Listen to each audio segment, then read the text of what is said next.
আজ কোচবিহার উত্তর বিধানসভার অত্যন্ত গুরুত্বপূর্ণ অঞ্চল পাতলাখাওয়া অঞ্চল তৃণমূল কংগ্রেসের আহ্বানে কেন্দ্রীয় সরকারের বিভাজনের রাজনীতির বিরুদ্ধে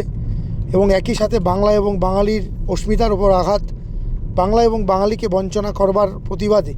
এবং সেই সাথে এনআরসি এসআইআরের নামে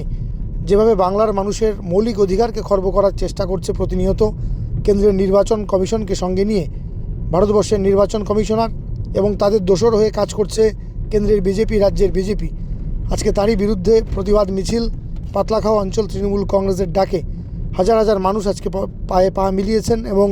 তারপরে প্রতিবাদ পথসভা অনুষ্ঠিত হয়েছে। আগামী দিনে বাংলার জননেত্রী মমতা বন্দ্যোপাধ্যায়, ভারতবর্ষের দেশনেত্রী মমতা বন্দ্যোপাধ্যায় এবং